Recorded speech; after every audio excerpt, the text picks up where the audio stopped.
Another week of NBA action, another week of new acquisitions adjusting to their respective franchises. On this edition of NBA Power Rankings presented by IHOP, we look at the teams experimenting to find their identity and those who have already solidified theirs. Coming in at number 10, OKC Thunder. The Thunder finally embarked on a win streak and proved they can go as far as Russell Westbrook takes them. The bad news for the OKC franchise is Westbrook's injured ankle. Former ATL starter Dennis Schroeder is certainly not Westbrook, but fortunately, earlier this week, Westbrook was spotted at a downtown OKC Starbucks looking for some caffeine therapy, free of an ankle brace. Coming in at number 9, the Los Angeles Clippers. The Clippers went from the laughingstock of the NBA to a respected program fronted by Blake Griffin and CP3 that couldn't quite get it done in the playoffs. With the departure of both stars, most believed the Clippers would go back to their role as an afterthought of Los Angeles sports. Instead, LAC is currently in top 10 in both offensive and defensive efficiency. What's still not top 10 is this hideous mascot that Kanye West wanted to redesign. Coming in at number 8, the San Antonio Spurs. Coach Popovich is still stitching the new pieces of his franchise together like a Frankenstein monster of basketball genius. Some days the team looks like they have it together, see Cunningham and Aldridge's defense on Anthony Davis. Other times they look like they desperately miss their backcourt defense, see the Magic hexing the Spurs at home. The top 10 scoring is enough to compensate for their deficiencies on the other side of the ball for now. Coming in at number 7, the Indiana Pacers. Since trading for superstar Victor Oladipo, Indy is 12-2 in games decided by 3 points or less, the best mark in all the association. Oladipo is currently averaging highs in points and rebounds this season. At number 6, the Portland Trail Blazers. Apparently, CJ McCollum's mom was the one that helped him break his slow start with a 40-point outburst against the Deer. Mama McCollum allegedly told him to turn it up twice.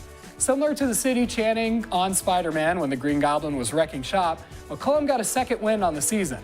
After all, mothers always know best.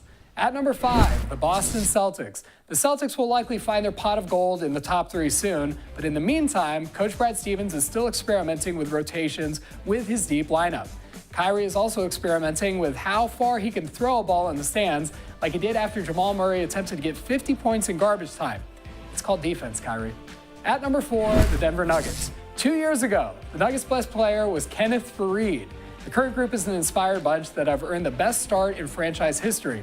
Not so great for Mile High basketball. Take a look at the secondary logo, which looks like a hipster art student copied and pasted Chicago's Sears Tower on a yellow basketball.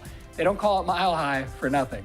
At number 3, fear the deer, the Milwaukee Bucks. The Bucks boast 10 15-plus point wins this season. The team recently unveiled a new alternate uniform inspired by the Mecca era. For those who don't know, the Mecca court was a vomit-colored hardwood that Milwaukee had through the 70s. It was also a social experiment to see how many people would get sick to their stomachs in the audience. I don't really know what's going on here. It looks like Ronald McDonald got a job at Harley-Davidson. He used the colors of his past employer. At number 2, the Toronto Raptors. As of this airing, the Raps still haven't lost a game with Kawhi on the floor. With their winning record, it's amazing the amount of injuries the team has endured, with both Kawhi and Fred VanVleet missing 4 games each. The Claw is currently the best player in the East and would probably destroy the Cleveland Cavs with LeBron in tow.